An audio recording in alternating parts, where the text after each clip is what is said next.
ओम तत्सत। ओम श्री परमात्मने नमः। ओम श्री गुरुवे नमः। राजा विदुरथ का वासनामय यमपुरी में गमन, लीला और सरस्वती द्वारा उसका अनुगमन और पूर्व शरीर की प्राप्ति का वर्णन, लीला के शरीर की असत्यता का कथन, समाधि में स्थित लीला के शरीर का विनाश, लीला के साथ वार्तालाप और राजा पद्म के पुनरुज्जीवन का कथन, राजा के जी उठने से नगर और अंतःपुर में उत्सव, लीलोपाख्यान के प्रयोजन का विस्तार से कथन। श्री वशिष्ठ जी कहते हैं, रघुनंदन, इसी बीच राजा विदुरथ की आंखों की पुतलियां उलट गईं, होंठ सूखकर श्वेत हो गए। उसके शरीर की सभी इंद्रियों के मूर्छित हो जाने पर केवल सूक्ष्म प्राण ही शेष रह गया। मुख की छवि पुराने पीले पत्ते की कांति के समान क्षीण एवं पीली हो गई। भौरे के गुंजार के सदृश श्वास वायु की ध्वनि होने लगी। उसका मन महाप्रयाण कालिक मूर्छा के अंधकूप में डूब गया। नेत्र आदि सारी इंद्रियों की वृत्तियां अंतर्लीन हो गईं। इस प्रकार वह चेतना शून्य हो गया। चित्रलिखित पुरुष सरीखे उसका आकार मात्र ही दिख पड़ता था। शिला पर खुदे हुए की भांति उसके शरीर के संपूर्ण अवयव निश्चेष्ट हो गए थे। इस विषय में अधिक कहने से क्या लाभ। जैसे आकाशचारी पक्षी गिरने के सन्निकट पहुंचे हुए अपने निवास भूत वृक्ष को छोड़ देता है, उसी प्रकार प्राण ने स्वाधिष्ठित थोड़े से शरीरांश से ले चलकर राजा के शरीर का परित्याग कर दिया। उस समय जैसे प्राणमयी ज्ञान वृत्ति वायु में स्थित सूक्ष्म गंध का अनुभव करती है, उसी प्रकार उन दोनों देवियों ने, जिन्हें दिव्य दृष्टि प्राप्त थी, आकाश मार्ग से जाते हुए उस जीव को देखा। फिर तो वे दोनों नारियां उसी जीवात्मा का अनुसरण करने लगी, ठीक उसी तरह जैसे दो भ्रमरियां वायु में मिली हुई गंध कला का अनुगमन करती हैं। तदनंतर 2 घड़ी के पश्चात जब मरण मूर्छा शांत हुई, तब जीवात्मा आकाश में सुगंध युक्त वायु के स्पर्श से प्रबुद्ध हो गया। उस समय उसने यमदूतों को उनके द्वारा ले जाते हुए अपने वासनामय शरीर को तथा बंधुओं द्वारा किए गए पिंडदान आदि से उत्पन्न हुए अपने स्थूल शरीर को भी देखा।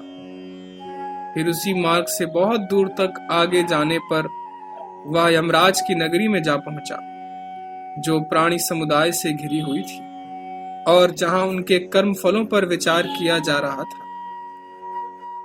वहां पहुंचने पर यमराज ने इसके कर्मों पर विचार करके यह आदेश दिया कि यह सदा निर्मल पुण्य कर्मों का ही अनुष्ठान करता रहा है।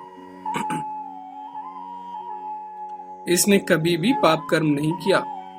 साथ ही सरस्वती देवी की वरदान से इसके पुण्यों की विशेष रूप से वृद्धि हुई है।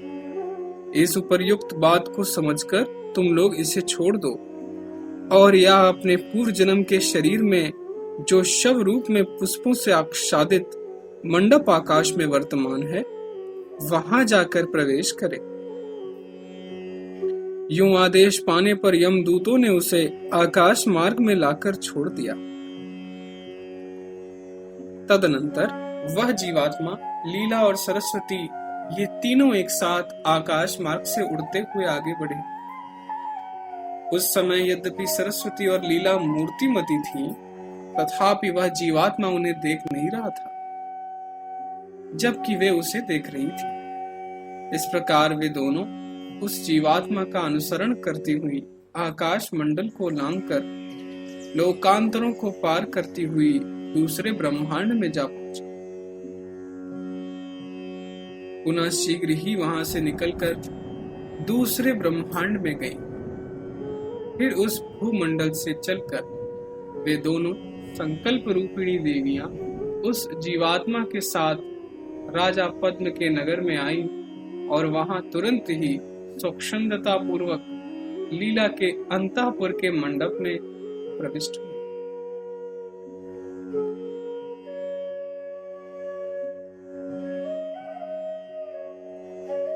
श्री राम जी ने पूछा, ब्राह्मण, जिसका शरीर मर चुका था उस जीवात्मा को मार्ग का परिज्ञान कैसे हुआ और वह उस शव के निकटवर्ती मंडप में कैसे पहुंचा?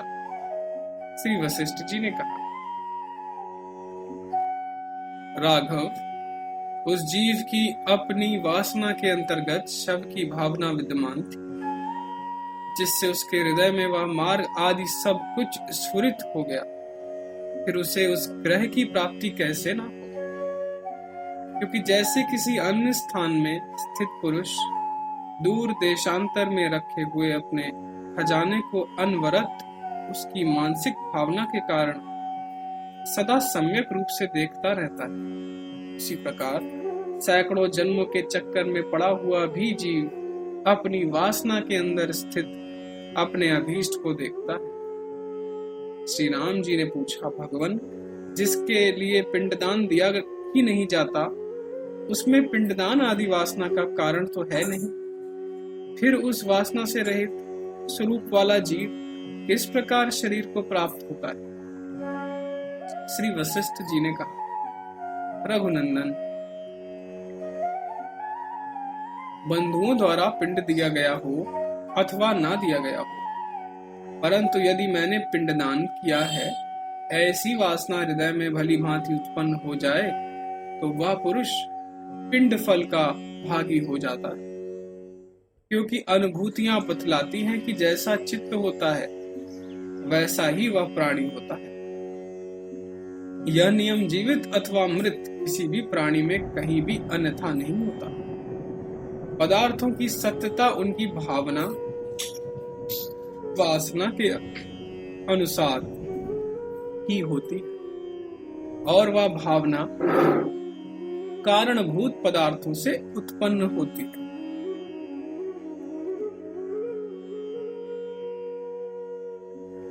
क्योंकि जो स्वयं नित्य प्रकाश स्वरूप है, एकमात्र उस ब्रह्म के अतिरिक्त दूसरे किसी कार्य की उत्पत्ति कारण के बिना हुई हो, ऐसा तो महाप्रलय पर्यंत ना तो कहीं देखा गया और ना इस विषय में कुछ सुना ही गया।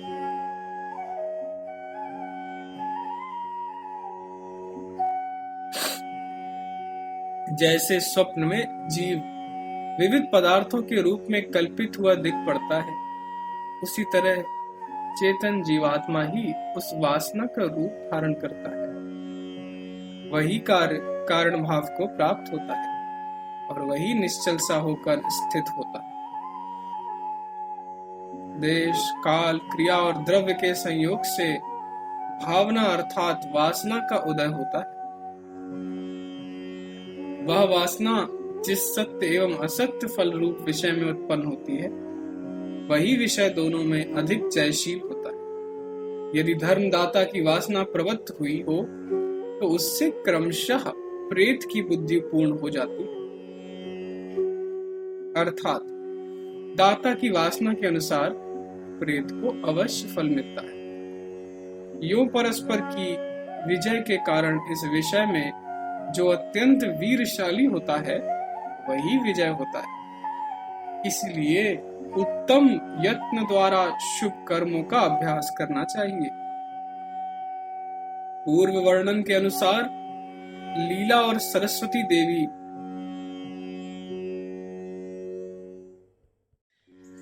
राजा पद्म के उस राजमहल में जा पहुंची, जिसका भीतरी भाग अत्यंत मनोरम था। चारों ओर पुष्पोहार से व्याप्त होने के कारण वह वसंत सा शीतल लगता था। वह उन नगर निवासियों से युक्त था जिनकी राज कार्य करने की तत्परता पूर्ण रूप से शांत हो गई। वहां उन दोनों ने एक कमरे में रखे हुए शव को देखा, जो मंदार और कुंद पुष्प की मालाओं से आच्छादित था। उस शव के सिराने जल से पूर्ण उत्तम कलश आदि मांगलिक पदार्थ रखे थे। उस कमरे के दरवाजे और खिड़कियों की सांकलें बंद थीं और उसकी निर्मल दीवारें दीपक के प्रकाश के प्रशांत हो जाने के कारण मलिन दिख पड़ती थी। वह एक ओर सोए हुए लोगों के मुख से निकली हुई श्वास वायु से व्याप्त था। तदनंतर उन दोनों ने उस शव मंडप में विदुरथ की शवशैया के पार्श्व भाग में स्थित लीला को देखा, जो पहले मृत्यु को प्राप्त हो चुकी थी और पहले ही वहां आ गई थी। उसके वेश, आचरण, शरीर और वासनाएं सभी पहले के ही सदृश थे। उसकी आकृति पूर्व जन्म की सी थी। नख से शिखा तक उसके सारे अंग सुंदर थे। उसका रूप और अंगों की चेष्टाएं पूर्ववत, जैसे वस्त्र वह पूर्व जन्म में पहनती वैसे ही वस्त्रों से उसका शरीर आच्छादित और पहले के से आभूषणों से भी वह विभूषित थे। केवल इतना ही अंतर था कि वह राजा पद्म के महल में स्थित थे। उस समय उसके हाथ में चंवर सुशोभित था, जिसे वह सुंदर ढंग से राजा के ऊपर डुला रही थी। इस प्रकार उन दोनों सरस्वती और प्रबुद्ध लीला ने तो उस लीला को देखा, परंतु वह उन दोनों को ना देख सके। इसका कारण यह था कि वे दोनों सत्य संकल्प स्वरूप थे और वह उनकी भांति सत्य संकल्प से आविर्भूत नहीं हुई। वत्सराम, यह सारा जगत आत्मा ही है। ऐसी दशा में देह आदि की कल्पना कहां से हो सकती है? तुम जो कुछ देख रहे हो वह आनंद रूप सद्ब्रह्म ही है और वही चेतन है। जिस पुरुष को स्वप्न काल में मैं हरिण हूं ऐसी बुद्धि उत्पन्न हुई हो, वह क्या जागने पर अपने मृग स्वरूप का अभाव हो जाने पर स्वप्नकालिक मृग को खोजता है? नहीं। जो अज्ञानी होता है उसकी दृष्टि में सत्य का तिरोधान और असत्य का आविर्भाव शीघ्र होता है, परंतु रस्सी में उत्पन्न हुई सर्प भ्रांति के मिट जाने पर क्या पुनः उसमें सर्प भ्रम हो सकता है? कदापि नहीं। इस प्रकार जो जन्म मरणशील शरीर को ही आत्मा मानने वाला है, वे सभी अज्ञानी स्वप्न तुल्य इस मिथ्या सृष्टि का चिरकाल तक सत्य की तरह अनुभव करते रहते हैं।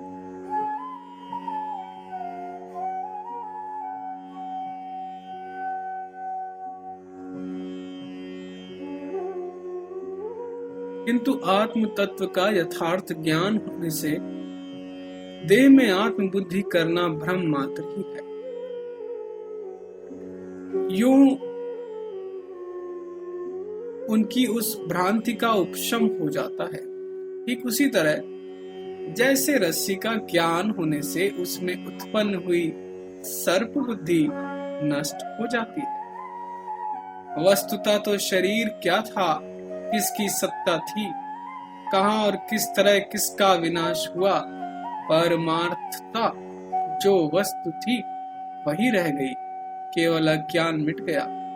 जब रस्सी में उत्पन्न हुई सर्प बुद्धि की भांति यह सारी प्रतीति भ्रांति मात्र ही है, और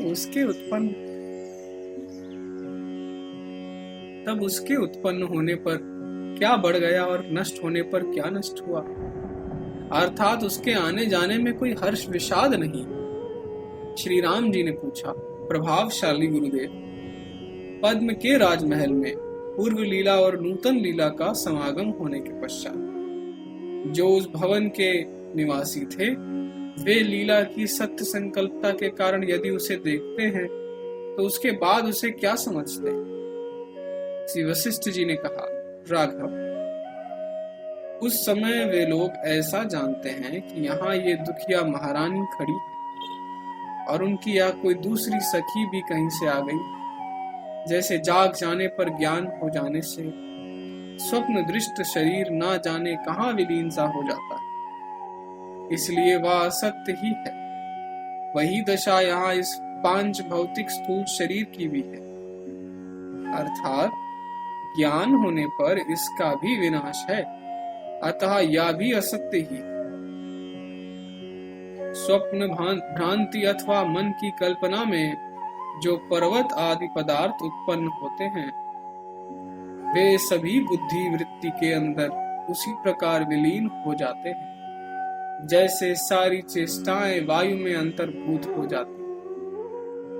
बुद्धि वृत्ति ही स्वप्न आदि पदार्थों की प्रतीति द्वारा पर्याप्त रूप से स्फुरित होती है, परंतु वही स्फुरित ना होने पर